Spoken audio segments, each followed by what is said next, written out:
Hey guys, tonight we're stepping into the frost-bitten world of medieval peasants, where the cold doesn't just nip your nose, it barges through the walls, settles in your bones, and dares you to survive the night. You're not in a stone castle sipping wine by a roaring fire. Nope. You're squatting in a one-room cottage with holes in the roof, a door that barely qualifies as a plank and a floor made of frozen earth. Congratulations, you're about to discover what cold really means. And let's be honest, you probably won't survive this without a few hacks, some help, and a bit of luck. So before you get comfortable, take a moment to like the video and subscribe, but only if you genuinely enjoy what I do here. And hey, post your location and local time in the comments. I want to know where and when you're listening to this. Now dim the lights, maybe turn on a fan for that soft background hum, and let's ease into tonight's journey together. You squat low as the wind shrieks through the gaps in the timber walls, carrying the chill straight into your spine. It's sometime in January, somewhere in the 14th century, and the sun dipped hours ago. Your little home, a wattle and daub hut, slapped together with mud manure, and prayer holds no real warmth. The hearth is dead cold tonight. There's no firewood left, and going outside to find more might just cost you a finger. You huddle with your family on the raised wooden platform that pretends to be a bed. It's more of a wide shelf, really tucked beside the wall where the wind doesn't hit as hard. The bed's sagging and creaky, and the straw-stuffed mattress has long since lost its fluff. If you're lucky, there's an old wool blanket, coarse, scratchy, and a bit damp from last night's frost melting through the roof. The cottage is a single-room kitchen, bedroom, dining hall, and pigsty all in one. And yes, sometimes the pigs sleep inside with you, but we'll get to that. For now, you're just trying to figure out if your feet are still attached to your body. You reach down under the blanket and feel not your feet, but someone else's. Probably your younger brother. It's a tangle of limbs under here, and no one gets a whole blanket to themselves. Warmth is a group project. If someone turns over, everyone has to follow or risk breaking the fragile layer of body heat you've managed to build. Above you, the roof groans under the weight of icy thatch. A bit of snow has blown in through the eaves, forming a crust on the packed dirt floor. The walls were built without insulation, and the only thing keeping the wind out are ragged old tunics stuffed in the holes. You've got your best wool hose on both legs, thank goodness. But there's a draft sneaking in somewhere that's threatening to make your knees cry. And yet, you sleep. Somehow. Maybe it's exhaustion, or maybe your body just gives up on complaining. You drift off, listening to the sound of your mother softly whispering prayers in Latin words she doesn't understand, but knows by heart. Ora pro nobis, she mutters, her breath forming clouds in the air. Mainstream fact: the average peasant home in medieval Europe was just one room, no insulation, no chimney, and often no windows at all. Quirky tidbit: some peasants smeared fat or clay on walls, and even themselves to retain body heat. Yes, human insulation, the organic addition. Historians still argue whether the worst part of winter was the freezing or the humidity, as mold and dampness caused more disease than frostbite. Sleep doesn't come easy, though. You wake up twice during the night. Once because something rat maybe scampered across the straw. The second time, it's your father rising to relieve himself into the chamber pot in the corner. You pretend to still be asleep. He mutters something about the cold making his teeth ache. You nod slightly and the dark eyes shut. The fireless hearth stares back at you. In the better homes, the hearth would burn all night, carefully tended with peat or logs, giving off a soft orange glow and a touch of warmth.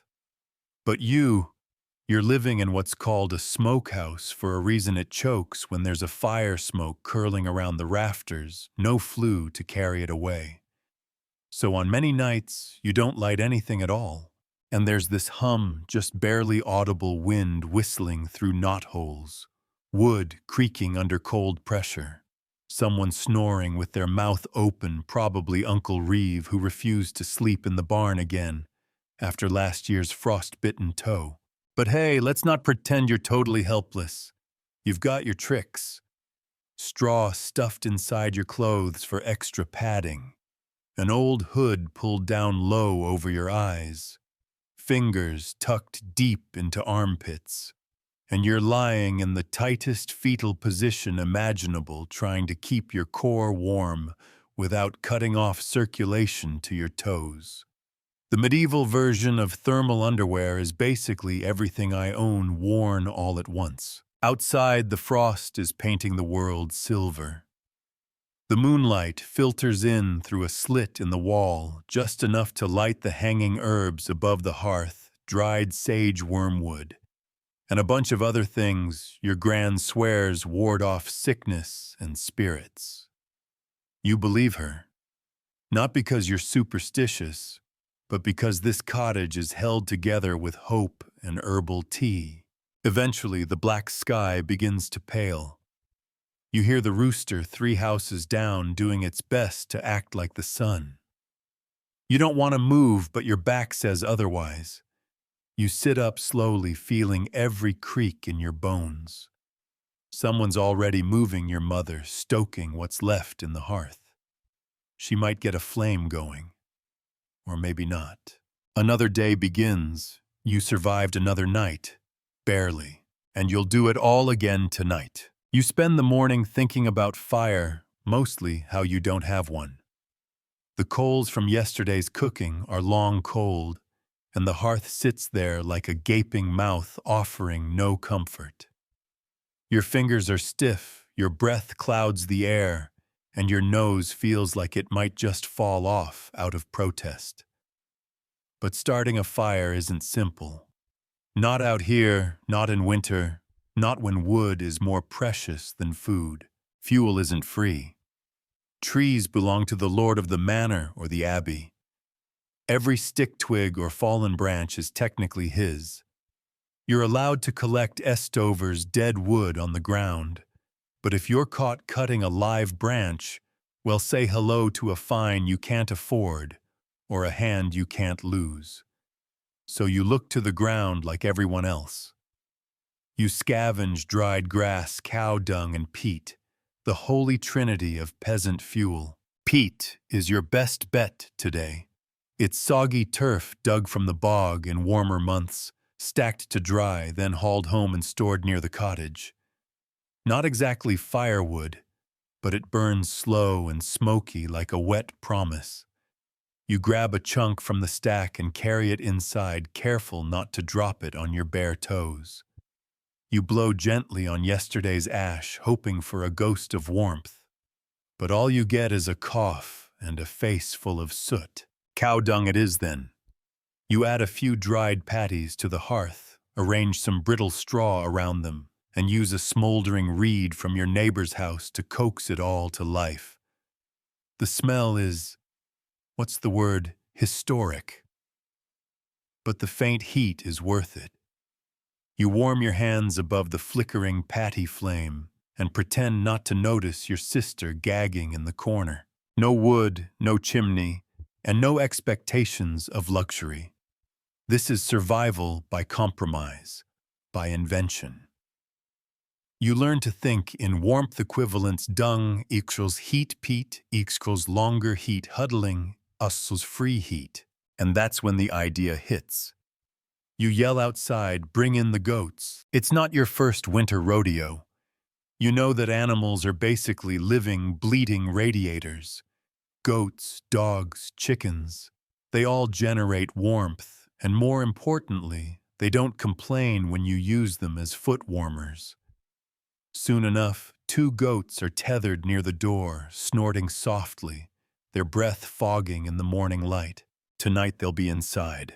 It's a balancing act, of course.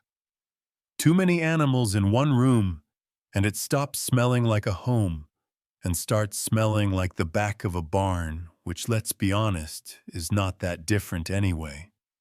But you learn tricks. Hang rosemary sprigs by the door to bless the air. Leave a gap in the thatch for smoke to find its way out.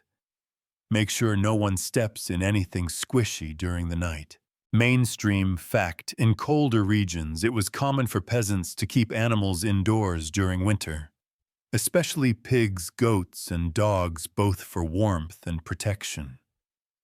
Quirky tidbit, some households believed that putting a frog in the hearth overnight would ward off frost demons. A poor frog, sure, but a warm hearth.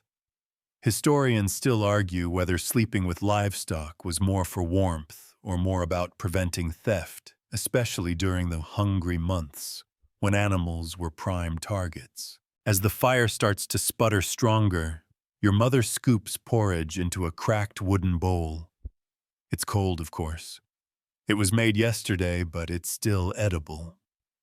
You eat it with your fingers quickly the way you've always done. No one's expecting silver spoons here. You're lucky if the spoon isn't chewed by mice. After breakfast, there's work to do. Wood gathering, legal or not, mending cloaks, checking the peat pile, and maybe if you're bold, trying to trap a rabbit. You pass your neighbors along the path, all doing the same things, all wrapped in every layer they own.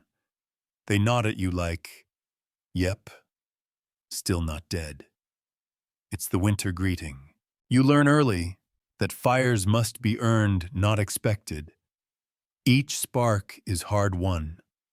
If someone's hearth is burning, it's a community event. You'll see children pressed up to someone else's wall, noses against the cracks, hoping for warmth to leak through. Even churches aren't guaranteed warmth. You remember the time the village priest forbade lighting any fire during Lent, claiming it cleansed the soul through hardship. It also cleansed half the parish of their noses thanks to frostbite. After that, people just quietly brought hot stones to church and sat on them like medieval seat warmers. Ah yes, the hot stone trick. You tuck a few flat river stones near the edge of the hearth, now letting them soak in what little heat there is. Tonight you'll wrap them in cloth and slide them under the bedding primitive heating pads, minus the electricity, plus the occasional surprise spider. You head back outside by noon. The air bites, but the sky is clear. That's the worst part on sunny days, it looks warm. The earth sparkles under frost, the smoke from neighboring huts curls lazily into the air, and for a second it almost feels peaceful. Until the wind shifts, slicing through your tunic, and finding that one unfortunate hole in your leggings. You curse quietly, medieval-style God's frozen beard. You glance at the sky. No clouds, no snow, but still bitterly cold. And with no firewood tonight will be another dance around dung and straw and animal breath. You sigh and adjust your hood. Maybe tomorrow someone will sneak you a bit of charcoal. Maybe the wind will die down. Maybe, just maybe, you'll sleep through the night without your knees trembling like a leaf in church. But probably not. You climb into bed early tonight, fingers stiff and nose already red from the cold. The straw mattress creaks beneath you, a patchwork of brittle stalks and ancient dust. It's a far cry from the cloud-like beds of nobles, no feather ticks, no soft linens, just a heap of straw that's been sitting here through 3 winters and 2 rat invasions. You pull the threadbare blanket over your shoulders, but it's more of a courtesy than a source of warmth. Sharing this mattress means intimacy of a kind you didn't ask for. You're practically spooning your siblings, their breathing warm against your neck, while the youngest snores softly on the edge. It's a cramped pile of limbs, and when someone shifts, the entire bed groans. But together, your body heat creates a bubble of warmth, like a human campfire made of awkward limbs. You can feel the occasional nibble, itchy bites from bedbugs or fleas that have hitchhiked into the straw. These little critters don't care that you're freezing. They just want a midnight snack. You scratch under your arms and curse the luxury of wool clothing, which traps them in like a cozy prison. You're learning to live with the itches like an unwanted lullaby. The room smells like damp straw, old sweat, and the faintest hint of last night's pottage simmering downstairs.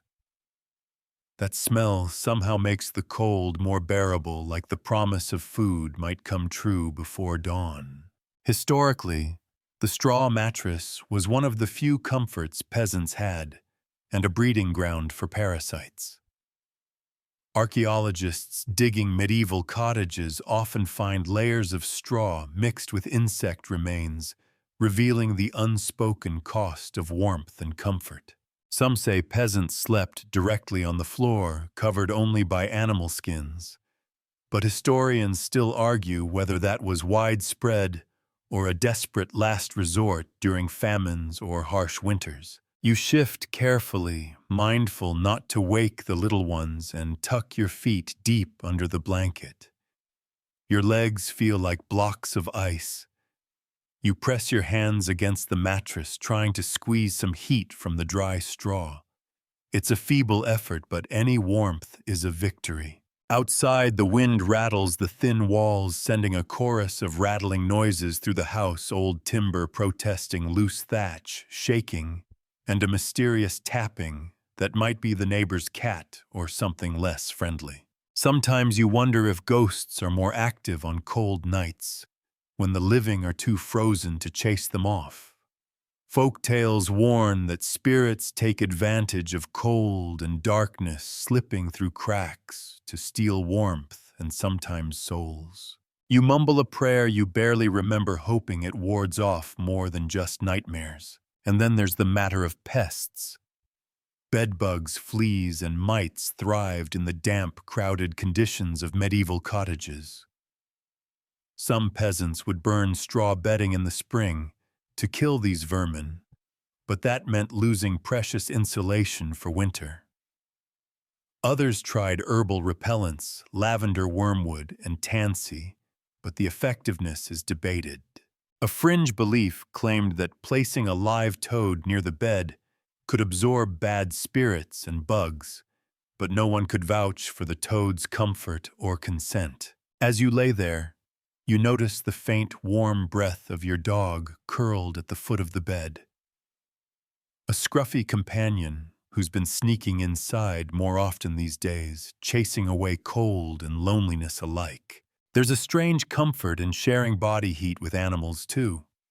It's practical, it's smelly, and yes, sometimes it means enduring a slobbery nose in your ear or the occasional muddy paw on your chest. But tonight, you welcome the warmth.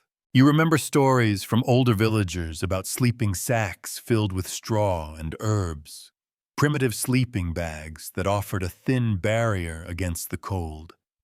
You don't have one, but you'd give anything for the softness. Outside, the moon casts a pale glow through the window slit, painting strange shadows on the walls. You imagine the frost shimmering on the roof, threatening to leak inside. The thought makes you pull the blanket tighter, hoping for a dry night. You listen as your mother hums a lullaby, a melody older than the stones beneath your feet. It's a tiny flame against the darkness, a warmth made of sound. Sleep comes slowly. You dream of summer fields, warm sun, and the sweet taste of fresh bread. But for now, it's just you, the straw, and the cold. The rooster doesn't crow. This morning he's huddled in a corner, trying not to freeze his feathers off. But the light trickles in anyway, thin and watery through the thatched gaps in the roof. You wake up stiff and aching, curled in the exact shape you fell asleep in, because any movement would have let the warmth slip away like a thief in the dark. Someone coughs. Someone else groans. A baby starts crying. And just like that, the peasant day begins not with the sun, but with the sheer need to not die of hypothermia. You wiggle your toes under the scratchy blanket, and miracle of miracles, they still work. You're not entirely sure where your left foot ended up last night, but it's back now, numb and vaguely attached. You pull your tunic over your head, which takes effort, because it froze slightly to the damp floor near the hearth. Lovely. Once dressed, if wrapped in everything you own, counts you shuffle outside to face the morning. The first breath hits your lungs like a slap. The frost crunches underfoot, and the thatch above is crusted with ice. Everything glitters, which would be magical if your hands weren't already burning from the cold. The first job of the morning nature's business. Your family uses a chamber pot inside during the night, but that thing reached capacity 3 dreams ago. So it's time for the trek to the communal middenness, the medieval outhouse equivalent. You step gingerly along the frozen path past crooked fences and piles of discarded rushes. Somewhere someone else is already out here muttering curses and trying not to fall in. The cold is a cruel editor. It strips life to only what must be done. No fluff, no flourishes, just survival. You get your business done quickly, breath huffing in plumes, and rush back inside, trying not to think about how the frost is creeping into your underlayers. To warm up, you take over the fire tending. It's sputtering today, stubborn and moody like a cat with a grudge. You feed it dry thatch and some peat chunks, whispering to it like it's a baby you're trying to coax back to sleep. Finally, it catches low and smoky but alive. You hold your hands over it and close your eyes for a moment, pretending it's summer again. Your neighbor stops by soon after, wrapped in a patched cloak that's seen more winters than you have. She brings a bundle of kindling, some traded, some liberated from the manor's hedgerows. Everyone turns a blind eye during winters like this. Property lines blur when frostbite's on the menu. She also brings gossip, which is its own kind of warmth. The cooper's wife lost 2 toes last week. The miller's pond froze over so hard they had to break it with axes. And best of all, the lord's prized hunting dog now sleeps in the manor kitchen, curled next to the fire like some furry aristocrat. Must be nice, she snorts, shaking her head. Mainstream fact. It was common in the Middle Ages for manor lords to enjoy far more comfort and warmth than the peasants under their rule. Their homes had multiple hearths, tapestries to insulate stone walls, and even glass windows in wealthier households. Quirky tidbit.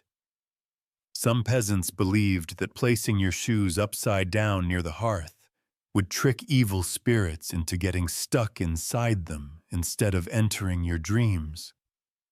Historians still argue whether the vast gap in living conditions between nobles and peasants was socially accepted or silently resented. Was it envy or just the way things were? You swap news with your neighbor, trade a piece of salted turnip for some dried beans, and commiserate over cracked hands and frozen chamber pots. These little exchanges keep the village turning even when the sun barely does. And then comes your favorite part of the day, the communal soup pot. Not every village has one, but yours does, an iron cauldron hung over a shared fire in a central hut. Everyone contributes a little something when they can: bones, beans, cabbage, maybe a strip of dried meat, if someone had a lucky trap day. It simmers all day, evolving into something edible if not exactly exciting. Today's pot leans heavily on onions, cabbage, and the haunting memory of chicken. You sip a steaming ladleful from a wooden cup, feeling the warmth spread from your lips down your chest like slow-moving lightning.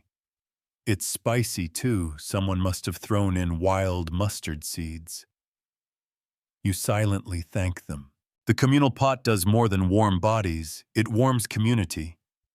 People share stories, complain about the cold exchange superstitions. Someone swears by rubbing goose fat on their feet.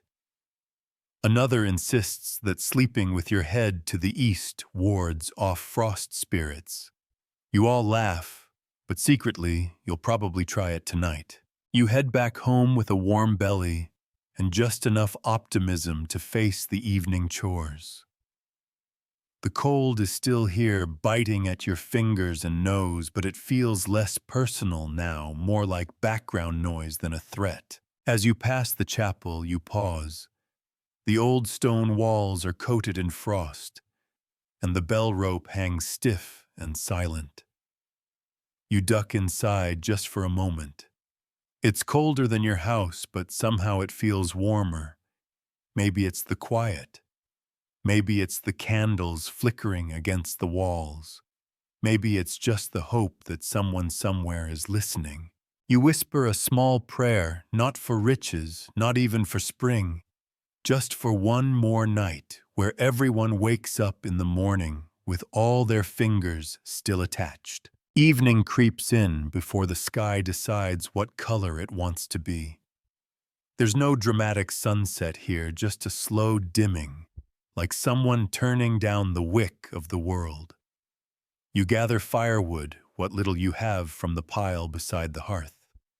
It's mostly damp branches and scavenged peat clumps, but you make do. Every twig is precious in winter. You've started seeing sticks as currency, less for trading, more for not freezing to death. You light the fire again with practiced hands. It's a moody companion sometimes, crackling merrily, other times hissing like it's mad at you. Tonight it decides to be helpful. You feed it in careful doses, trying not to waste a single scrap. If you had pine or beech, maybe it'd burn longer, but you work with what the forest reluctantly offers. The room begins to warm just barely. The kind of warmth that doesn't chase away the chill but tells your body, okay, we're trying. You huddle near the flames, pulling your wool cloak tight. It smells like smoke and wet sheep, but that's comfort these days. You can hear your mother humming again as she stirs something over the fire. Pottage again. Mostly barley and cabbage, maybe a bone if someone found one. It's not gourmet, but it's hot, and you've learned that matters more than taste. You dunk a crust of old bread into the bowl to soften it, and chew slowly, pretending it's roast. There's no meat tonight, not unless someone poached, and no one's that lucky today. The village reeve's been sniffing around for signs of snared rabbits. Poaching's illegal, of course, but so is starvation. We're all criminals in winter, your uncle once joked with a grin, missing 3 teeth. Mainstream history agrees poaching was a common, often necessary crime among peasants. Forest game was technically the lord's property, even rabbits or deer you snared on land. You worked yourself. Getting caught could mean a fine or worse public punishment. But getting away with it, that meant stew. You remember your cousin once caught a fat pheasant, cooked it under a heap of moss to hide the smell. It tasted like victory. That story's retold every year when the snow comes, part of the oral history of peasant rebellion, tiny, savory defiance. There's another trick to surviving the night layers. So many layers. You add a second tunic over your first, then wrap a scarf around your neck so tight it might be holding your head on. Wool socks go over linen ones if you have both. Someone once said to wear your clothes to bed to trap the heat. Someone else said you'll sweat and then freeze worse. Historians still argue whether sleeping in layers was smart or suicidal in deep winter. Tonight you decide to risk it. What's a little sweat compared to turning into a peasant-shaped icicle? The little ones curl up by the hearth. Your father brings the animals into the lean-to next to the house. Yes, inside. Not the cows there in the shed, but the goats and chickens sometimes sneak in when it's bitter cold. Their body heat helps, and their occasional bleats or clucks have become part of the nighttime soundtrack. You don't love the smell, but you do love not dying. A fringe belief floats through your mind that keeping chickens in the house brings good luck and wards off evil spirits. You're not superstitious, but you also haven't frozen yet. So the chickens stay. You bundle up for the final round of evening chores. The well's a few paces from the door, but it might as well be a mile when the wind picks up. You carry a bucket and trudge across the hardened mud boots crunching over ice. Drawing water is a gamble tonight. If the bucket freezes, you're out of luck until midday tomorrow, when the sun, if it shows up, melts the rim. You fill it anyway. Back in the house, the water sloshes quietly as you set it near the hearth so it doesn't freeze solid. Last week, someone left a pot near the wall and woke to find it cracked wide open by ice. One more way the cold outsmarts you. You begin sealing the house for the night. That means stuffing rags in gaps, hanging an extra piece of old cloth over the door, and trying not to think about how the cold still creeps through every crack like a nosy ghost. You even sprinkle a line of ash near the threshold, a habit your grandmother taught you. Supposedly, it stops malevolent spirits from crossing. Realistically, it probably just absorbs mouse prints. And then the quiet. Night in the village is silent, in a way that's hard to explain. Not city silent or library silent, nature silent. No carriages, no shouting. Just the wind, the occasional bark of a dog, and the rustle of animals shifting in their stalls. It's peaceful, but also unnerving. You feel like the whole world has stopped spinning, just to see if you make it to morning. You blow out the oil lamp and let the fire fade to a gentle flicker. Your siblings are already snoring faces hidden under blankets like fabric turtles. You slide into your corner, which is slightly warmer thanks to a flat stone you heated near the fire and wrapped in cloth. It doesn't last long, but it helps. As you drift off, your thoughts swirl of spring planting, of sun-warmed stones of bread fresh from the communal oven, but mostly of waking up tomorrow with your breath visible and your toes intact. One more night. That's the dream. You wake to the smell of smoke and the sound of the wind whining through the shutters like a lonely dog. The fire's gone out. Again. You knew it wouldn't last the whole night. It never does. But hope is cheap fuel, and you keep burning it anyway. The hearth is just a pile of sullen embers now giving off barely enough heat to keep your breath from fogging up your own nose. Your hands search under the blanket for warmth, finding only the bony elbows of your younger sibling and the damp wool edge of someone's sock. You blink a few times and brace yourself. Time to relight the fire. You do it as quietly as possible. The others deserve 5 more minutes of warmth, or at least the illusion of it. You tiptoe over the creaky floorboards, just packed earth in your case, and dig around the fire pit with a stick, coaxing the embers like an irritated badger. A bit of thatch, a whisper, and a desperate puff of air, and then mercifully a flicker. It's a ritual now. You do it every morning without even thinking. Fire duty is your version of brushing your teeth. With the fire finally sputtering back to life, you pull on your stiff outer cloak and head to the small lean-to next door. The animals need attention, and the cold doesn't care about your sleep schedule. You open the crude wooden door and are hit with a puff of musky warmth. Yes, warmth. Goats are surprisingly efficient little radiators if you can get past the smell of wet fur and yesterday's dinner. You check their hooves, break the ice on their water trough, and toss them the least moldy hay. They blink at you like you're late, which you probably are by their standards. Back in the house, your mother's awake and already rummaging through your modest stores. She mutters about oats and how thin the barley's running while your father fiddles with the window shutter that keeps flapping in the wind like an angry spirit. You offer to help, but he waves you off and hands you a task more suited to your status in the household, fixing the roof. Yes, the roof. During winter, the thatched roof becomes your family's frenemy. It keeps some warmth inshore, but it also leaks like a gossip and collapses under snow like a bad liar under pressure. You grab your cloak gloves and a bundle of dried reeds. It's time for a patch job. Climbing onto the roof is not glamorous. It's slippery, sketchy, and full of surprises like frozen chicken poop or last summer's wasp nest. But up you go, balancing like a drunk cat, trying to wedge new reeds into the holes left by wind or rot.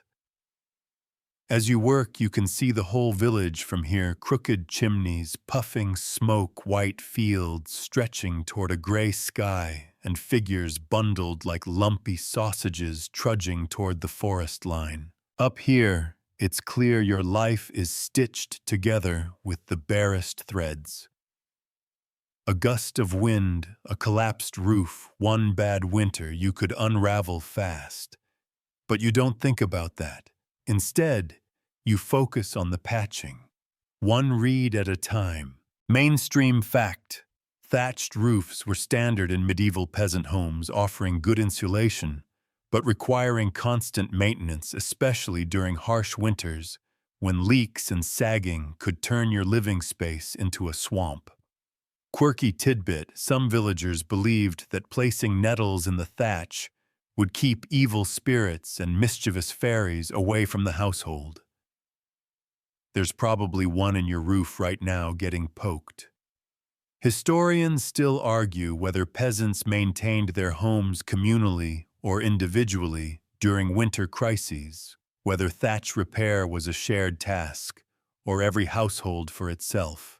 After wrestling with the roof for a while and losing feeling in your nose, you clamber back down and reward yourself with the closest thing you have to luxury, a wooden cup of warm water from the pot by the fire. It's murky, a little smoky tasting, but warm. You sip it like it's a hot toddy in a noble's hall. Next on the list, mending. Winter is not gentle on clothing. Every seam stretches, every thread frays. You sit by the hearth and pull out a ragged shirt your father's judging by the massive elbows. You squint at it in the firelight, threading your needle with fingers that barely bend anymore. Stitch, not tug. Repeat. It's not beautiful, but it holds. And here's a secret no one tells you: mending is strangely calming. The rhythm of it, the quiet focus. You start to feel like a monk with a needle patching not just cloth, but sanity. Outside, the wind howls. Inside, you keep your family's clothes from falling apart one stitch at a time. You hear your little brother grumble awake, dragging his feet across the floor. He heads straight for the hearth, wrapping himself like a cinnamon roll in his blanket. You toss him the last heel of bread, and he grins like you handed him a crown. Moments like this are what get you through winter. Later, your mother digs into the communal jar of goose fat and smears a little on your cheeks and hands. It's greasy and smells like a barnyard buffet, but it traps heat. She swears it saved her ears from falling off during the blizzard of '89. You believe her, barely. It's hard not to laugh when you glance around and realize everyone in the house has a shiny face and a slightly offended look. goose-fat chic, you think. Maybe it'll catch on. And then comes the sound you dread, a knock on the door. It's the Reeve, the manor's watchdog, bundled in heavy furs that clearly didn't come from around here. He asks too cheerfully if your family is up to date on your firewood quota. You glance at your tiny pile and try not to sigh too loudly. You assure him you'll bring more tomorrow. He nods, writes something in his ledger with an unnecessary flourish, and disappears into the cold. You close the door behind him and mutter under your breath. The quota isn't really about firewood, it's about control. The Lord needs to remind you who owns the woods, the fields, the warmth itself. But you're used to this game. You gather your family near the fire as dusk creeps in. Dinner's thin again, but there's laughter, and someone starts humming the turnip song, a ridiculous chant about how turnips are better than nobles. Everyone joins in, and even the baby claps at the end. That's how you end the day. Cold fingers patched roof-greasy cheeks in a room full of people who haven't given up. The next morning arrives not with sunlight, but with that strange pale gray glow that only winter can manage, like the sky's been dusted with flour and can't quite brush it off. You wake up with one side of your face warm from the embers and the other frozen stiff like you fell asleep on a stone slab. That's balance, you suppose. You stretch under the stiff layers, feeling every joint complain.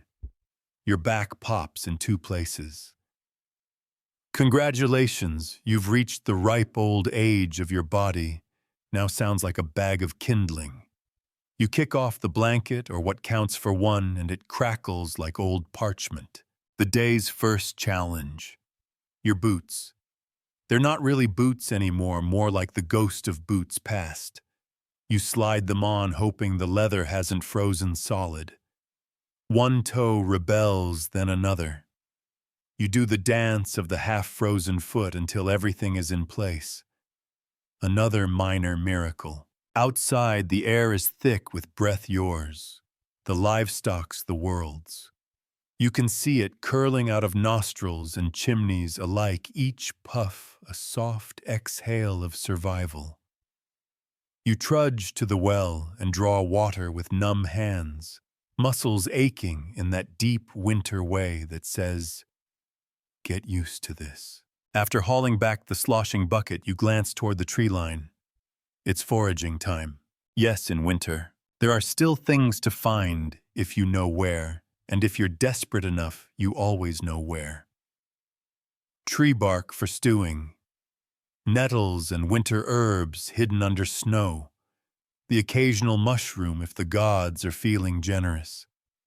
And once, just once, someone found a honeycomb in a hollowed tree and didn't stop talking about it for 3 weeks. You grab your sack and set off toward the forest, sticking to the tracks your neighbors carved into the snow. It's a slow, careful walk. Every step could be a hole, a frozen stream, or a bit of horse dung lying in wait like a medieval banana peel. The woods are not silent. Not exactly. They creak and groan in the cold. The trees shift, talking to each other in low wooden murmurs. Somewhere a raven calls, because of course it does. You reach a patch of underbrush and start digging with your gloved hands, hoping for something edible or at least something chewable.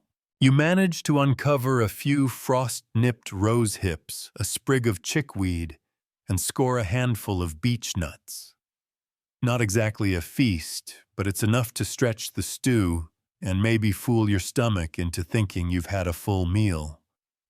You pocket a rock too because it looks flat and might make a decent cooking stone. Mainstream historical fact: foraging didn't stop in winter. Peasants gathered everything from acorns to pine needles, using them in broths, teas, and poultices. Fringe tidbit. Some believed that chewing on tree bark, especially birch, could stave off hunger pangs and protect against witchcraft.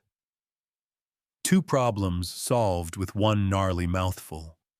And yes, historians still argue whether peasant diets were dangerously deficient in nutrients during winter or surprisingly well adapted to seasonal scarcity. You head back, sack clutched tight when you see something that makes your heart skip. A deer, small limping, just at the forest's edge. You freeze. You know better than to move. The wind's in your favor. And somewhere deep in your bones, a thought rises uninvited. You could poach it. The bow at home is buried under firewood and dust. You don't have a snare, but you have instinct. Hunger makes everyone a hunter, even the ones who prefer mushrooms to meat. But before you act, a dog barks in the distance. The deer bolts white tail, vanishing into brush. You let out the breath you didn't realize you'd been holding. Another time, maybe. Back home, your mother raises an eyebrow at the modest haul, but says nothing. She picks through it, separating the useful from the questionable. You all pretend the chickweed tastes good in soup. You step outside again for chore number 5, breaking ice from the path to the privy. A thrilling task. You chip away with a flat spade, praying you don't slip and become the latest medieval injury statistic. You succeed, but not before flinging a chunk of frozen dung straight into your own boot. That's the universe reminding you who's boss. Later in the day, someone in the village calls for help. Their cow fell through the icy creek. You rush over, joining a muddy procession of neighbors, armed with ropes, poles, and good intentions. The rescue is loud, wet, and mostly consists of shouting contradictory advice until someone actually does something useful. The cow survives, barely, and you all share a victory grunt before heading back home, soaked but strangely proud. Community means everything out here. When disaster strikes, it's all hands on deck, even if your own hands are numb and your toes are basically rumors. That night, dinner is better. Someone traded a sack of carrots for help moving firewood, and now you're eating stew with actual texture. You chew slowly, eyes closed, pretending it's stew from the Lord's table. The kind with spices. You've heard of spices. Never seen them, but you've heard of them. Your uncle tells a story about the time he allegedly met a spice merchant who smelled like cinnamon and bad decisions. Everyone laughs, even though you all know he made it up. You fall asleep that night still tasting carrot. A luxury. You press your feet against your siblings' back and hope they don't wake up and kick you. That's the medieval version of a heated blanket, shared body heat and mutual resentment. And in the dark, you whisper a thank you to no one in particular. For the soup, for the fire, for the deer that got away. You wake with a start and a sneeze. Your nose is running, your throat scratches like straw, and your head feels stuffed with sheep's wool. Congratulations, it's your turn to catch the winter cold. There's no sympathy waiting for you. Everyone's already up, bustling through the frosty air inside your home. Your mother glances over, feels your forehead with the back of her hand, and declares the diagnosis. You'll live, which is peasant code for, get up, we've got work to do. You drag yourself to the fire and sit with your blanket clutched like a lifeline, letting the warmth seep into your bones. Someone hands you a mug of hot onion broth, the closest thing to medicine your family can afford. You sip it slowly, thankful even though it tastes like boiled foot. Now don't get the wrong idea. You can be sick. You just can't stop because of it. There's no calling off, no medieval sick days. Unless you're coughing up a lung or actively dying, the chores keep coming. And so sniffling and snorting, you wrap yourself up like a walking cabbage roll and step outside. Today's job helping gather peat. Not glamorous, not easy, but essential. Peat is nature's apology for not giving you enough trees. Thick, spongy blocks of decaying moss pulled from the earth, dried and burned like firewood. It doesn't smell great, but it burns hot, and in winter that's enough. You and a few neighbors trudge to the bog, dragging crude sleds behind you. It's cold enough that your breath comes out in short, furious clouds. The ground crunches beneath your feet like stale bread. At the bog's edge, you start digging with wooden spades, carving neat, muddy bricks from the earth. You stack them in piles, each one heavier than it looks. Your gloves soak through instantly, and your fingers go numb again. You wonder if your hands will ever be clean or warm or not smell like swamp. Probably not until spring. Mainstream historical fact. Peat was a vital fuel source in many parts of medieval Europe, especially where trees were scarce. Families stored stacks of it near their homes, drying it in the open air, before using it to heat hearths and cook meals. Fringe tidbit. Some villagers believed peat bogs could preserve bodies forever, and whispers spread about ghostly bog men haunting the coldest nights, their skin like wax, and their eyes still watching. Historians still argue whether peat cutting was regulated by lords or if commoners carved it out on a need-based honor system. Either way, you never wanted to get caught stealing someone else's fuel stash. By midday, you're halfway back to the village, your sled piled high, and your arms trembling from the effort.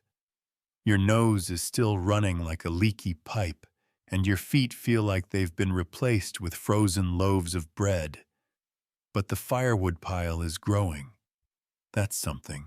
After lunch, if you can call a boiled parsnip, and half a rye heel lunch, you help your father insulate the hut a little more. He's stuffed straw into the cracks between boards and hammered in extra moss with a flat stone. You hand him tools while he mutters under his breath about wind demons. That's not just superstition. In winter, people believed in more than just wolves and hunger. There were tales of spirits slipping through drafty walls, riding on the backs of the cold, turning breath into frost and sleep into death. You don't believe in them, but you don't exactly not believe either. You've seen what winter can do. The afternoon light fades fast. You can't tell if it's 4 o'clock or midnight. The sun's just a rumor by now, hiding somewhere behind the clouds, like it's ashamed of the season. Back inside, the house smells like wet wool smoke and turnip. It's not ideal, but it's home. Your sister is boiling up a sort of medicine for your cold, a strange brew of pine needles, horseradish root, and old honey. You take one look and decide you'd rather stay sick. She makes you drink it anyway. To distract yourself, you help prepare the beds for the night. Bed is generous. It's more like a communal pile of people, blankets, straw, and occasional livestock. Your family packs in tightly, not just for comfort, but for survival. Body heat is the ultimate resource. Here's something you learned early: the more people in bed, the warmer it is. If you can cram a dog, a piglet, and 3 children together, you've practically got a sauna. Sure, someone always kicks, someone snores, and someone's feet are mysteriously always cold, but it beats freezing. Your grandmother joins you by the fire, her hands gnarled and veiny, yet still busy with her knitting. She hums a lullaby that's older than any book you've ever seen. You ask her how people survived winters back in her day, and she just laughs. Same way we do now, she says. Stubbornness, soup, and swearing quietly. You smile, then cough until your ribs hurt. Classic peasant life. A little later, there's a knock at the door, not the reeve this time, but one of your neighbors. Her son's fever won't go down and they've run out of herbs. Without a word, your mother grabs the last of the dried elderflower and hands it over. You watch her do this with a small pang. That was your backup supply. But here in this village, winter isn't just about survival. It's about sharing what little you have. Because when one family falls, everyone feels the cold. Before bed, you pull a small jar from under your cot. Inside, animal fat and beeswax. Your personal candle. You made it last summer, and now it's one of your few treasures. You light it carefully, shielding the flame with your hand. It sputters, but holds. The glow dances on the walls, soft and gold, making everything feel less grim.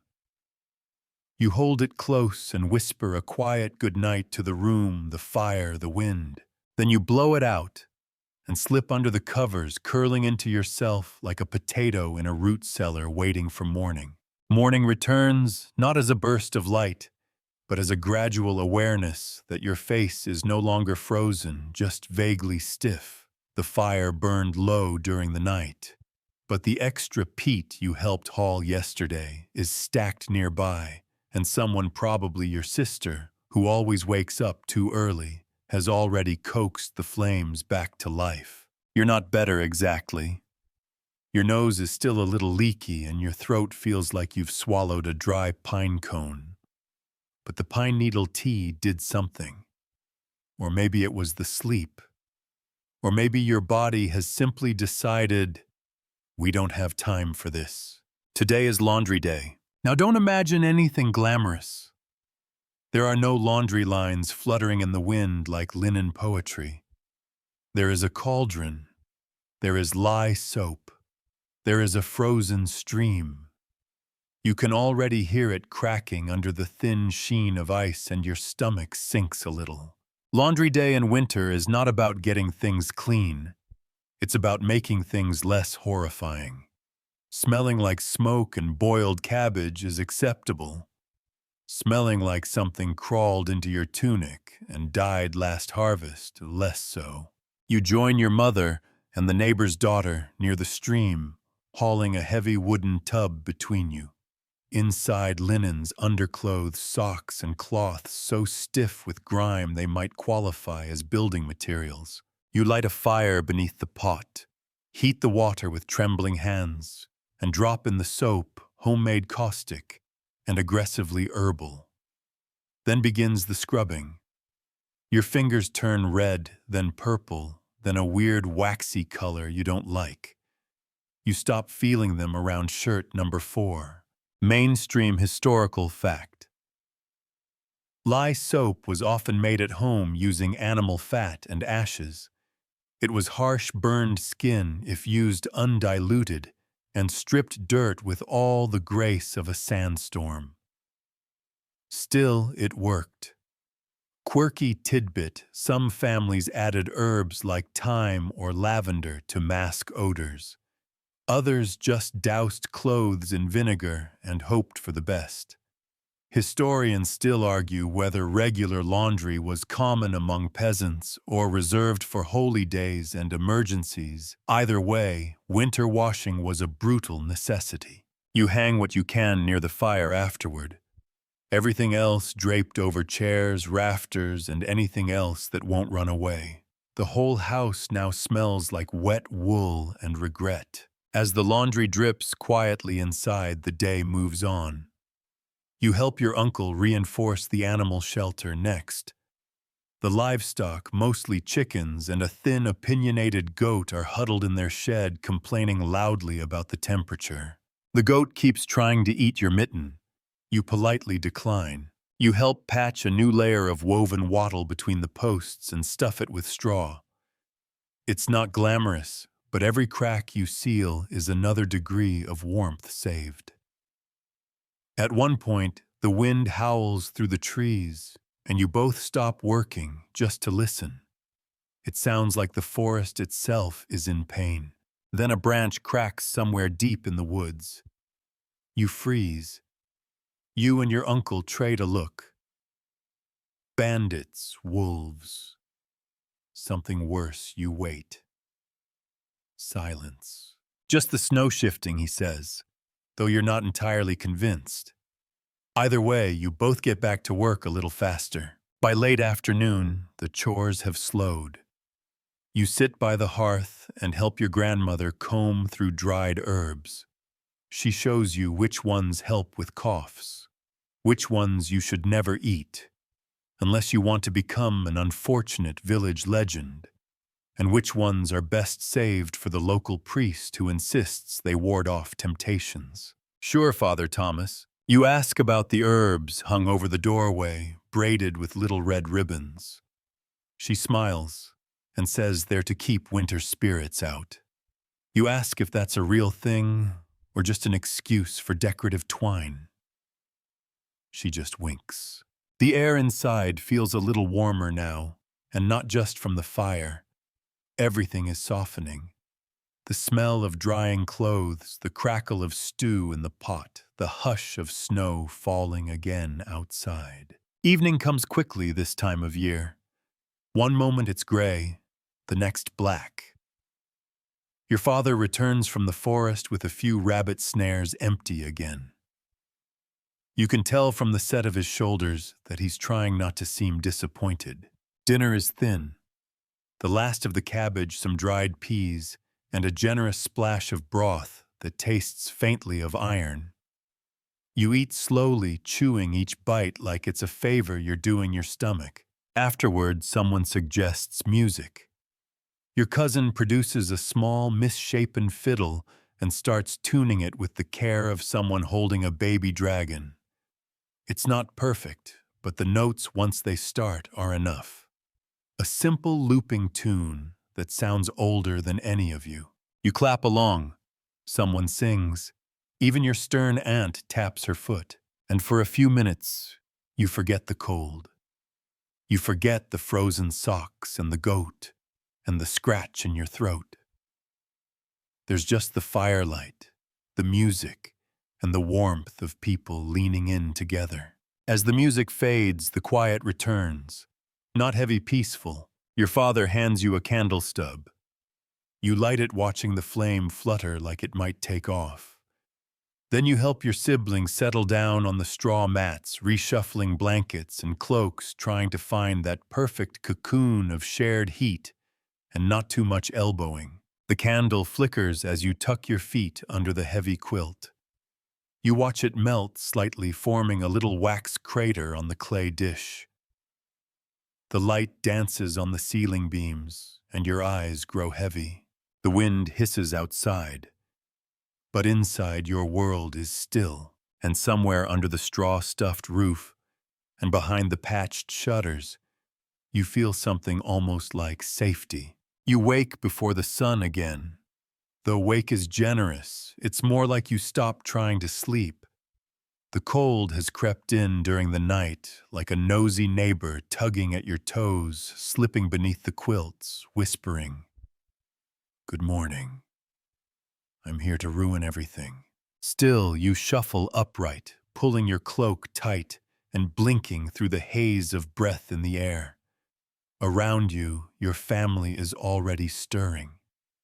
Your little brother is wrapped around the dog like a scarf. Your mother is at the fire, coaxing a flame back from the sleepy embers, her breath rising in steady puffs. The goat bleats from outside, already impatient. No one's talking much. It's just too early and too cold for words. You head outside with your father to check the roof. Yesterday's snow had weight to it, wet and heavy, and there's a risk it might have caved in one of the sod sections. You crane your neck, squinting against the dim light, as he climbs up to sweep the ridge clean with a bundle of twigs tied to a pole. Below, you gather fallen branches for kindling. They snap crisply underfoot, thin and frozen, and your fingers sting every time you reach down. You tuck one hand under your armpit to warm it while using the other. Switch, repeat. It's a dance of misery. Then, as if winter heard you complain, snap, the wind picks up. A gust barrels through the clearing like a drunk ghost, flipping up your hood and sending a flurry of powdered snow directly down your collar. You screech quietly, more insulted than scared. Your dad doesn't even look down, just says, "That's the real alarm clock." You laugh mostly out of spite. Later, back inside, your aunt is preparing the good winter meal. And by good, you know it means not watery porridge. She's boiling up a pottage thick stew made with whatever she could scrounge: dried beans, leftover bones, and a precious handful of barley. She lets you stir it carefully, reverently, like you're tending a spell. The smell is incredible. It smells like hope. Mainstream historical fact: pottage was the cornerstone of a peasant diet, an endlessly adaptable stew that simmered all day, growing richer with whatever scraps, herbs, or grains were added. Fringe tidbit: some families believed that if you left a pottage pot simmering overnight, spirits would sneak a taste, so they covered it with iron tools for protection. Historians still argue whether communal cooking traditions like this reinforced peasant solidarity or were just the only option when nobody could afford private meals. While the stew simmers, your grandmother tells you stories, ones she says are good for long winters. Like the one about a fox that outwits death by pretending to freeze so convincingly that even the grim reaper walks past. Or the one about the shepherd's daughter, who kept a fire going through the coldest night by feeding it secrets. You ask if that's really possible. Depends what kind of secrets, she says, eyes twinkling. By midday, the snow has slowed. The air outside is quiet in that heavy, snow-muted way. You head out again, this time to help mend the fence near the back of the village. A corner post has snapped clean through, likely from the weight of last week's storm. Without it, the animals risk wandering, or something might wander in. The work is muddy, awkward, and cold. Your boots squelch in half-frozen muck, and at one point you hammer your own thumb. You hiss something colorful under your breath. Your cousin hears and grins. Tell the fence how you really feel. You do, loudly. The fence remains unmoved. By the time you trudge back, your face is numb, your back aches, and your stomach growls so fiercely it's practically a wolf now. But the stew is ready, thick and steaming. There are even crumbled chestnuts on top. It's a feast by winter standards, by any standards really, and you eat until the bowl's so clean it reflects the candlelight. Afterward, your family does something odd, but wonderful. They dance. Someone claps a rhythm. Someone else hums. A little song starts a reel from the next village over. And then the boots start moving slow at first, then quicker. Even the dog joins in, tail wagging furiously. It's not a celebration of anything. No birthday, no harvest. Just survival. Just another day done. There's a wildness in the laughter. Not frantic, grateful. Like everyone knows how close the cold still is, crouching outside the door, waiting. And that's the trick of winter. You don't just beat it once. You beat it every single day. Later, after the dancing, you help your sister patch a blanket. The cloth is thin in places, nearly translucent, but she's got an old wool scrap to sew over it. Her stitches are crooked but stubborn, like everything else around here. You ask her what she'd do if she could go somewhere warm. She thinks for a moment, then shrugs. Probably miss the snow. You roll your eyes, but you get it. Even the misery here has texture, meaning, and snow, cold, sharp, whispering feels like part of the story.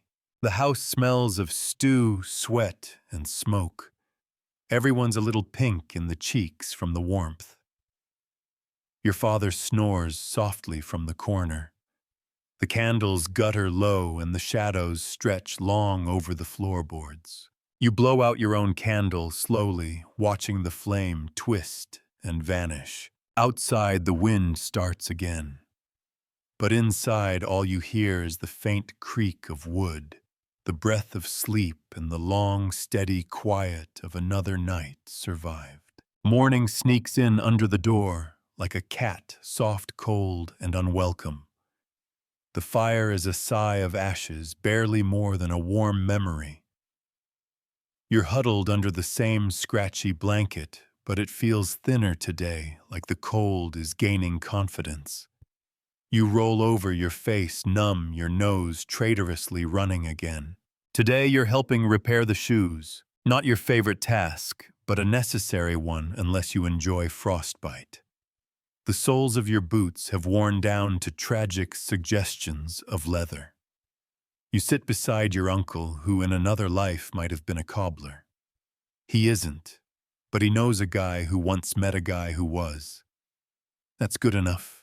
Your tools are simple, an awl, some tough thread, a curved needle, and a battered wooden form shaped vaguely like a foot. You're handed a strip of pigskin stiff and curled like bacon left out too long. You soak it in warm water, softening it, flexing it in your fingers as sensation slowly returns. Mainstream historical fact. Most medieval peasants owned one or maybe two pairs of shoes, handmade from leather, often resoled or patched multiple times across seasons. Quirky tidbit. In some regions, people stuff their shoes with moss or straw as makeshift insulation. Warm, yes, but let's just say soggy toes were a regular winter feature. Historians still argue whether peasants frequently went barefoot in the snow, either out of necessity or habit. It may have been more common than we'd comfortably believe. Sewing leather isn't like mending cloth. It resists. Every stitch is a tiny negotiation with something that doesn't want to bend.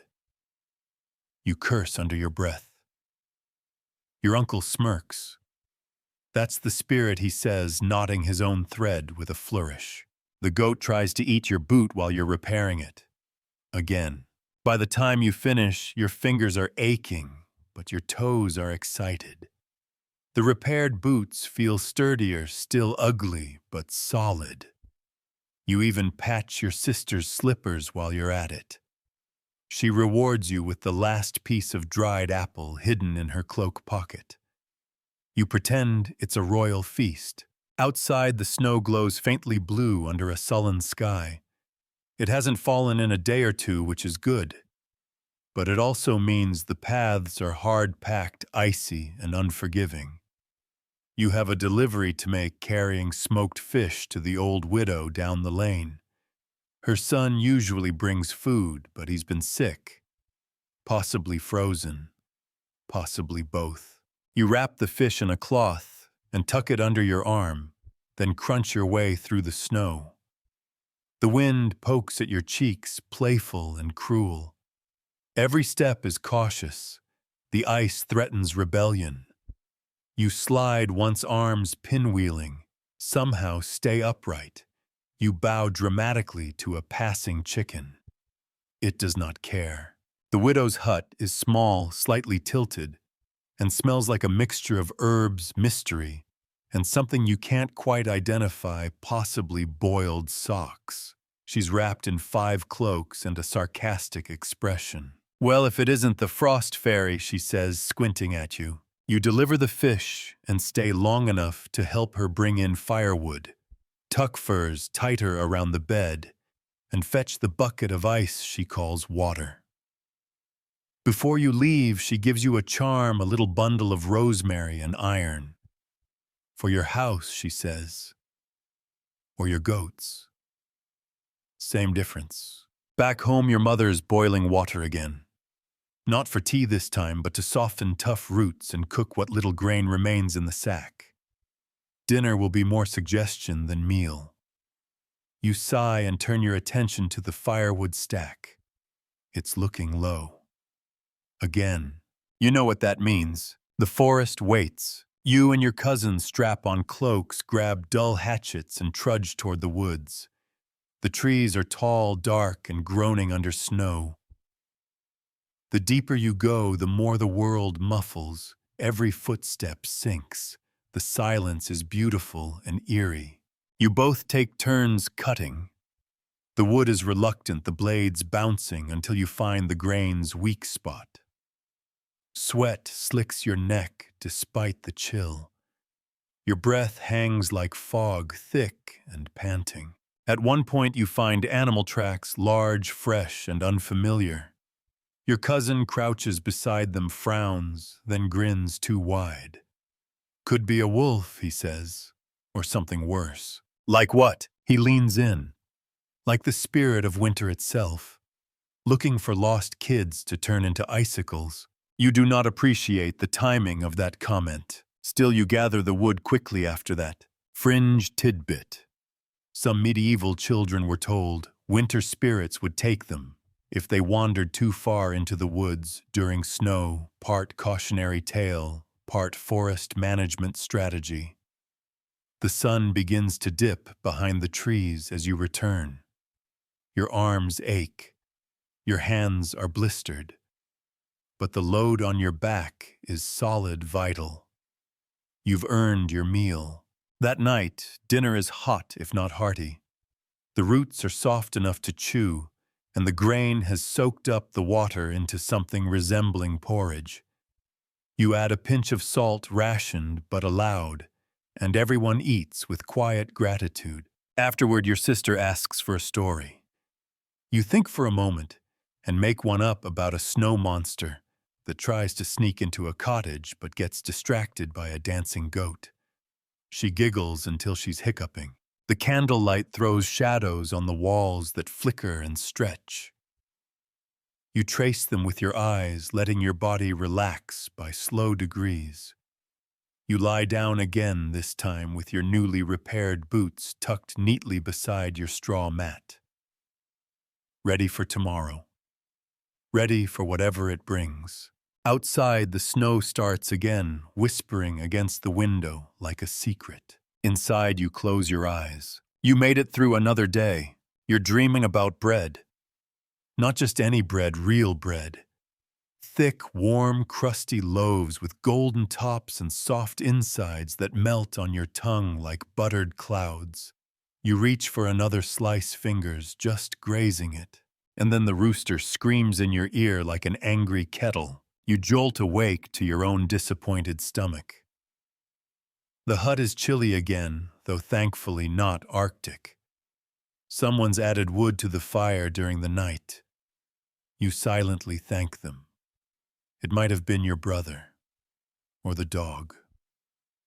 At this point, either one is equally competent.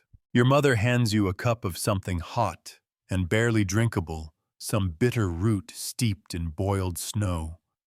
You sip it like it's fine wine because warm beats flavor every time.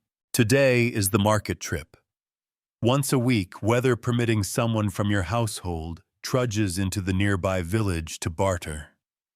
You're nominated, of course. Your uncle claims it's your turn, though he hasn't left the house since the last time a goose bit his foot.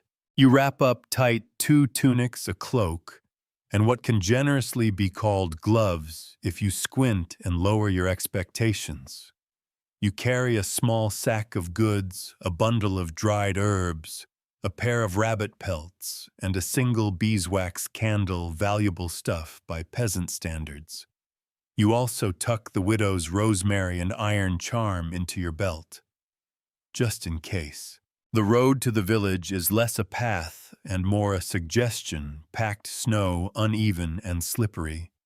You pass other travelers along the way. A man driving a sled loaded with firewood. A woman leading a pig that looks like it knows more than both of them. You nod politely. No one's chatty. Cold weather tends to freeze small talk. The village appears over the rise, a cluster of thatched roofs, dusted in white. Smoke curls up from chimneys in lazy spirals, The central square is bustling, or well as bustling as it gets when everyone's wearing 5 layers and trying not to die of frostbite. Mainstream historical fact. Weekly or seasonal markets were crucial lifelines for medieval peasants offering chances to trade goods, hear news, or even just confirm that yes, other people still exist. Quirky tidbit, in some towns people exchanged gossip and blessings more often than goods. Some even claimed blessings given in freezing weather were more potent. Historians still argue whether peasant participation in local markets led to any real upward mobility or just perpetuated dependence on landowners and clergy.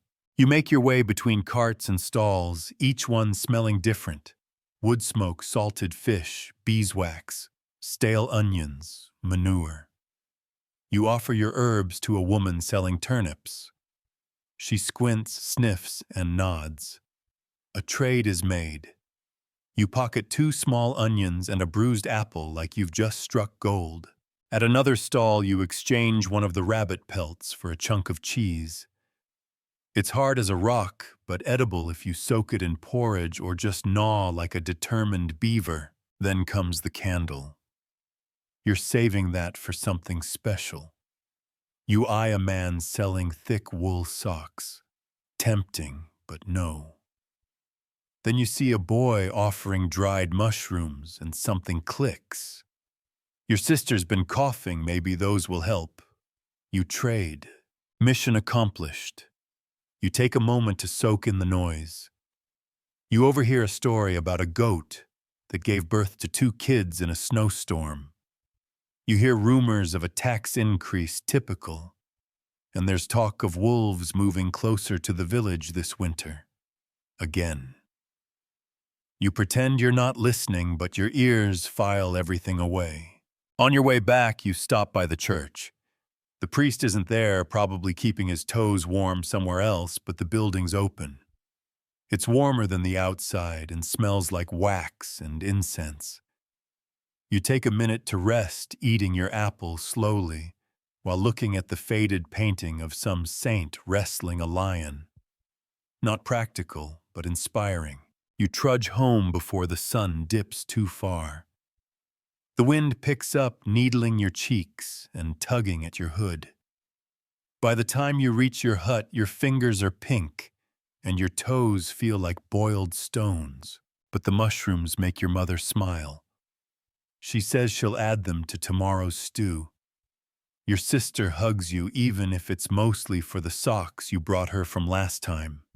Everyone gathers around as you pull out the rest onions, cheese, and all. It's a small haul, but it feels like triumph. That night, the house glows with a bit more cheer. You even light the other beeswax candle just for a few minutes. The flame dances on the walls, golden and sweet-smelling. The dog seems to approve. Dinner is humble but hot.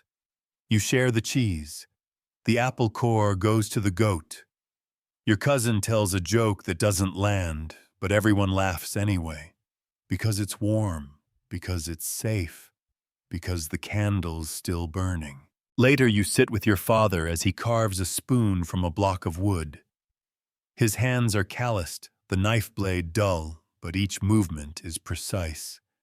You ask if you can try, and he hands you a chunk and says, "Start with something smaller, like a splinter." You both chuckle, fringe belief. Some said carving wood during a snowstorm kept evil spirits from knocking on your door, or at least gave your hands something better to do than freeze. Eventually the candle burns low. You snuff it out with a whisper, watching the smoke curl like a spirit up into the rafters. The shadows return, the quiet too. You curl up under the blanket, tucking your knees close, and think of the market smells, the painted saint, and the warmth of that tiny flame. The wind moans outside. But in here you're fed.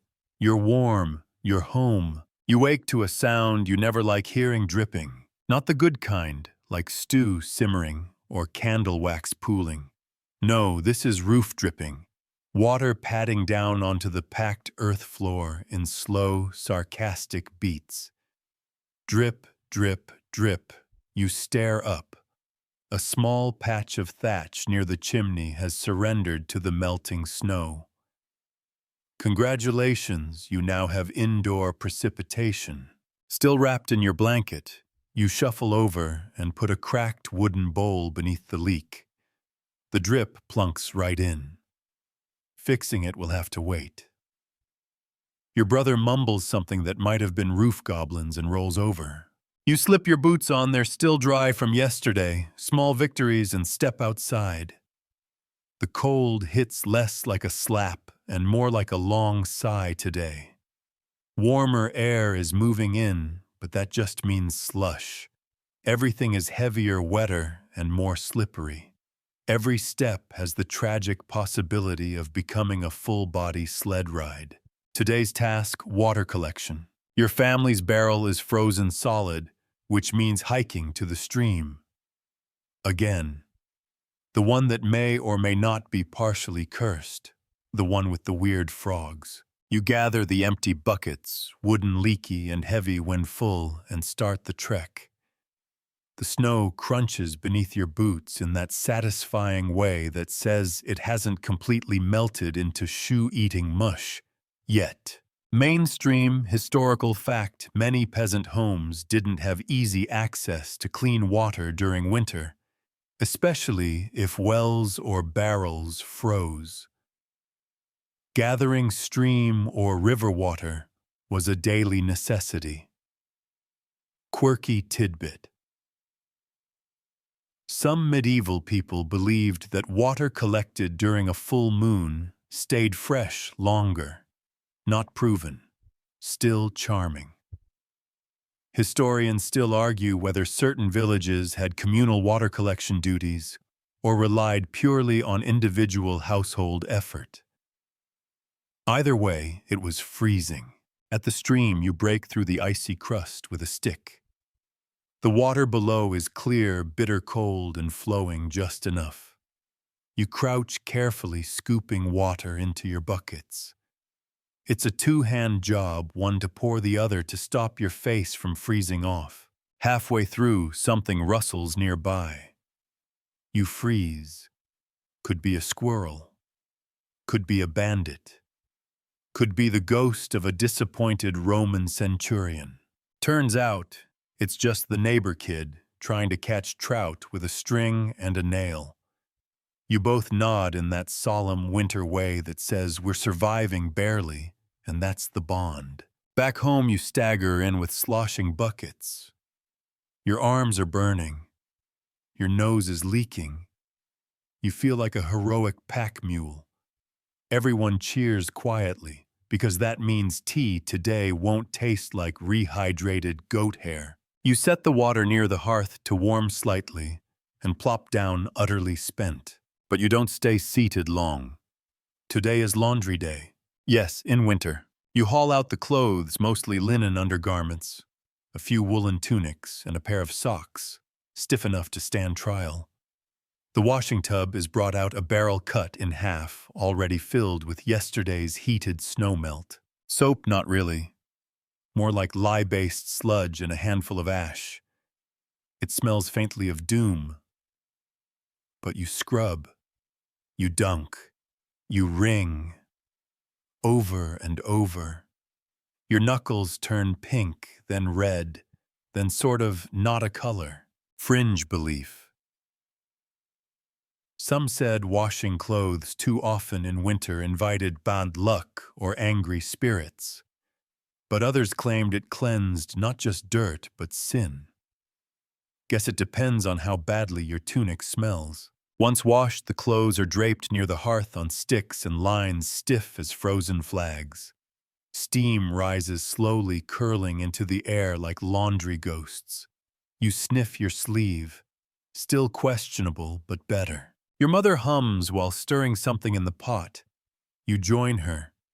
She hands you a handful of split peas and tells you to pray they plump up.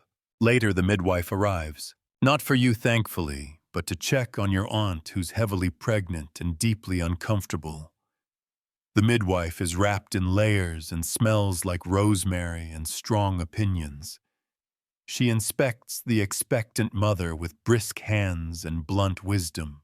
Soon she says, "But not today, unless the moon gets mischievous." She sips tea and tells a story about the last winter birth she oversaw twins, one born with a caul, which everyone took as a sign of luck or doom, depending on how that child turns out. You ask what a caul is. She smirks, like a jelly hat. Babies are weird. Everyone nods, deeply satisfied with this explanation. By evening, the wind picks up again. Snow begins to fall heavy, this time wet flakes the size of your fingernail. It sticks to everything, cloaking the world in thick white silence. The fire crackles.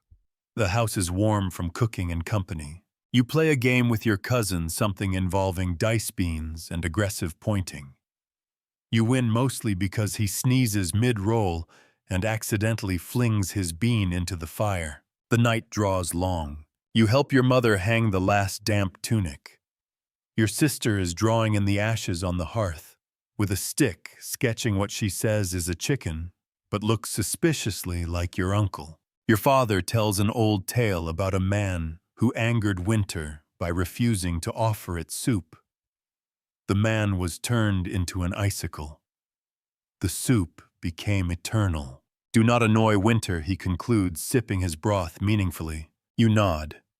Wisdom has been passed. As you curl up to sleep, the roof still drips softly, but the fire is strong.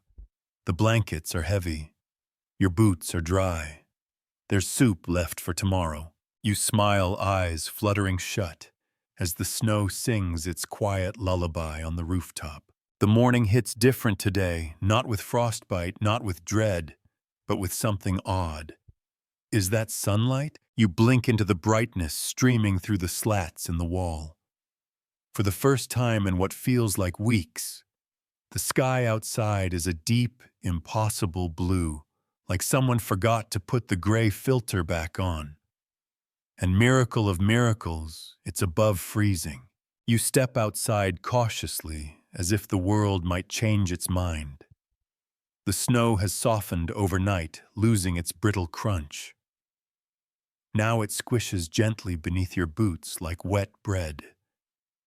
The trees drip like they're weeping, and somewhere nearby a bird dares to chirp. You don't trust any of it. Still, you know what this means. Today is the perfect storm of two horrible things, chores and expectations. The mild weather brings no mercy. It brings mud and an unspoken understanding that you're about to be very busy. First up, roof duty. You and your brother scale the side of the hut, using a wooden ladder that has more personality than structural integrity. The thatch needs patching, those leaks won't fix themselves. You clutch a bundle of dried reeds under one arm and climb with the grace of a potato. Mainstream historical fact.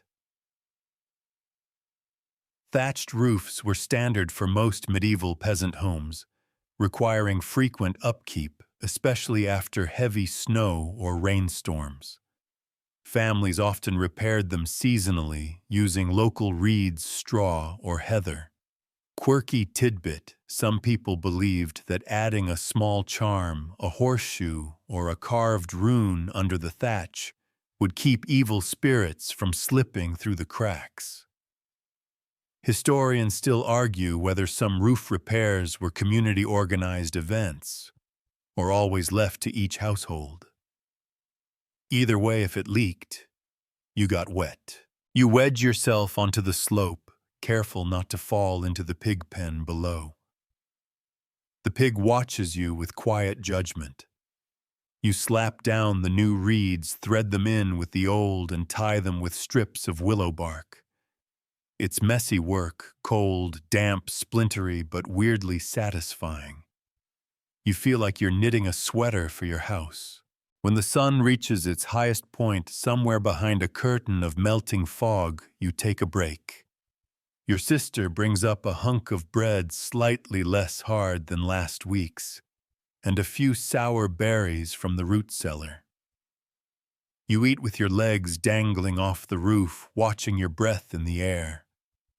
The sky above is streaked with pale contrails of geese heading somewhere better. After lunch, it's time for the truly glamorous part of the day, mucking out the goat shed.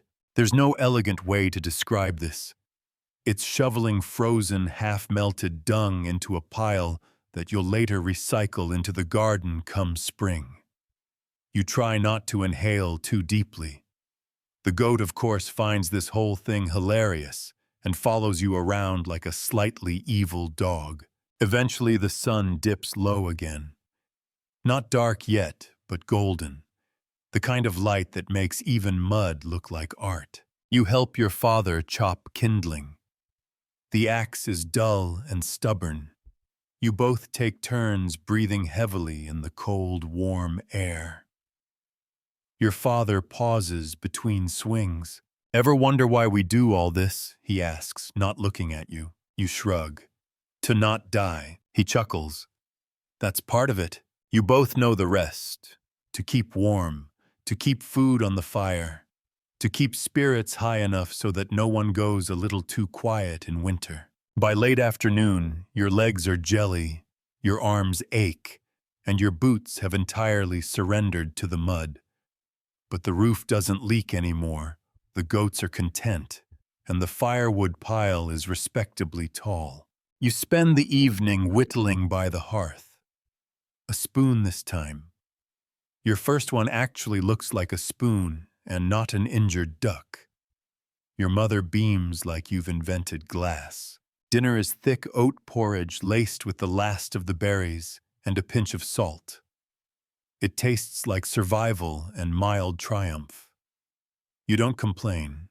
Later, the neighbors arrive. It's storytelling night, something you all do on the rare evenings when no one's too tired to sit upright. They bring dried apples and a slightly fermented drink that tastes like disappointment and vinegar. But it's warm and you sip it anyway. The old widow starts the stories with a classic, the knight who lost his sword and had to use a chicken to defeat a dragon. You laugh not because it's funny, but because you're alive. The stories continue. Tales of winter spirits who sneak into homes to sew your sleeves shut while you sleep. Of ancient wolves made of mist.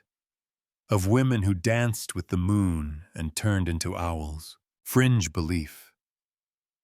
Some swore that if you whistled indoors in winter, you invited snow demons.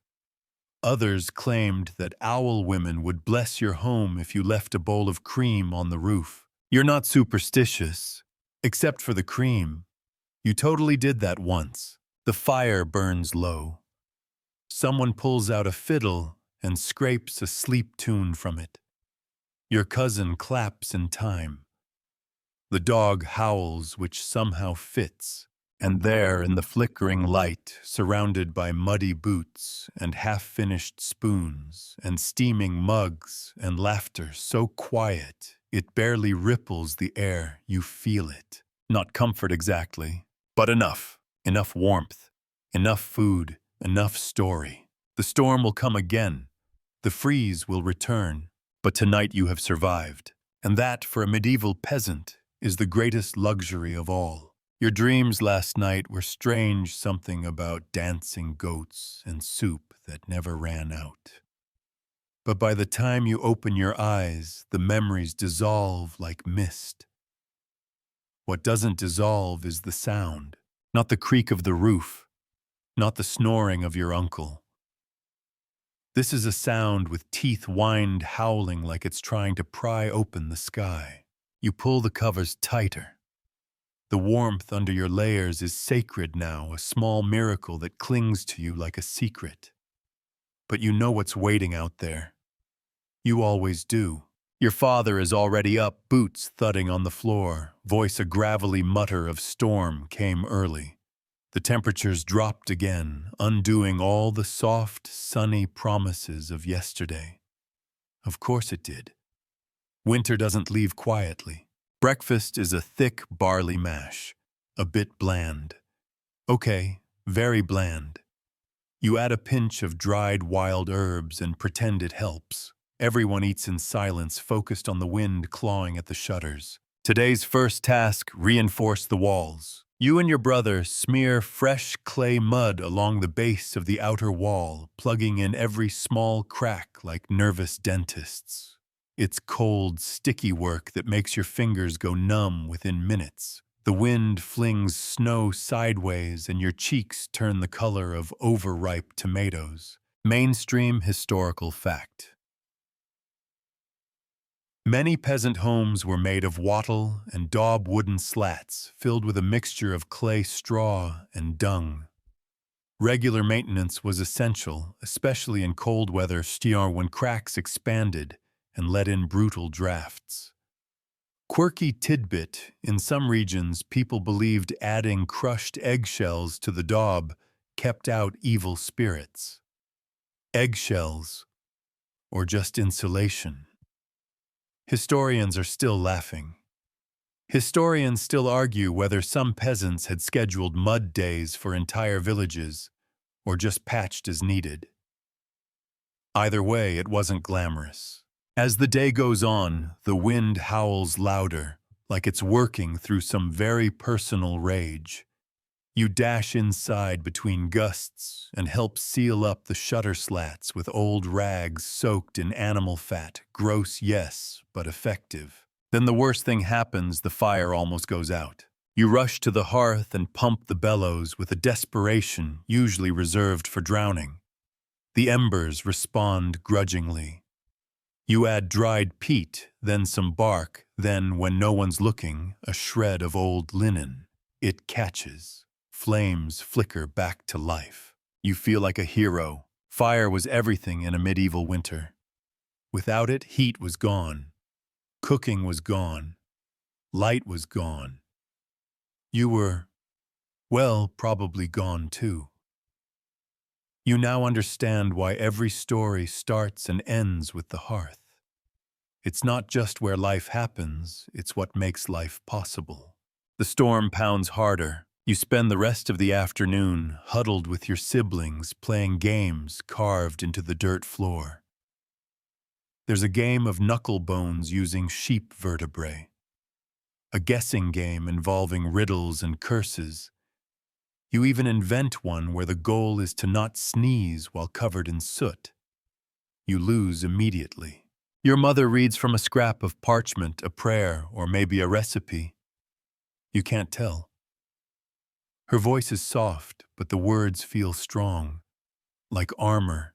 Outside, the storm rages, but in here, wrapped in cloaks and blankets, the world is small, quiet, safe.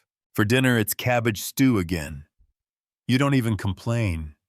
It's hot and there's salt, and tonight that's enough to qualify as a feast. Afterward, you listen to the wind trying to push the house over. You wonder if it's angry because it knows it won't win.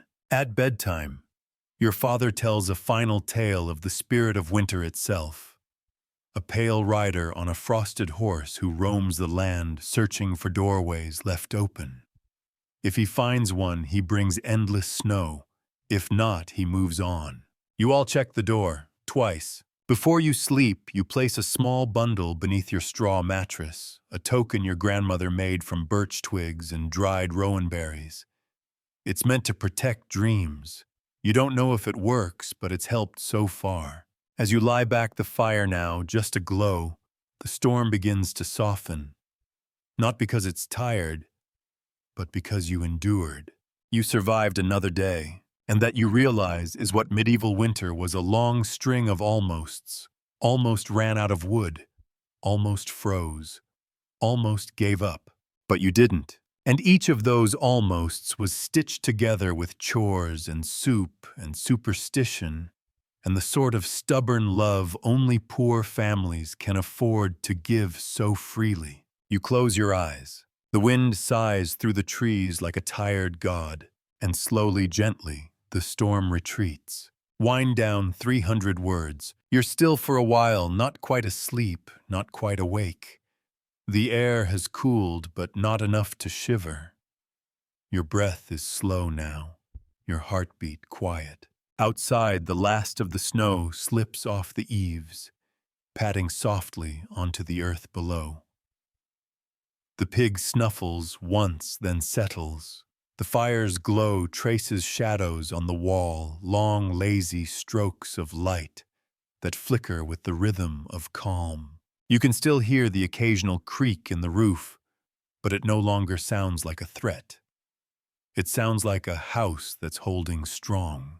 You think of the hundreds of families before you, generations of peasants wrapped in wool and quiet faith doing what they had to in order to see the sun again. Their hands shaped the walls you sleep inside. Their voices linger in the bedtime stories. Their fears echo in the superstitions, and their strength lives in the fire you fed. You're part of them now. The snow is still out there. The cold is still real, but it doesn't reach you here. Not tonight. Tonight you've earned your sleep. Tonight you are warm and full and loved. And maybe that's all anyone's ever really wanted, even in the harshest of times. So rest now. Let the past fade. Let the wind carry away your worries. And if you dream, may it be of spring, of thawing rivers, blooming hedgerows, and sun on your face. Good night, survivor.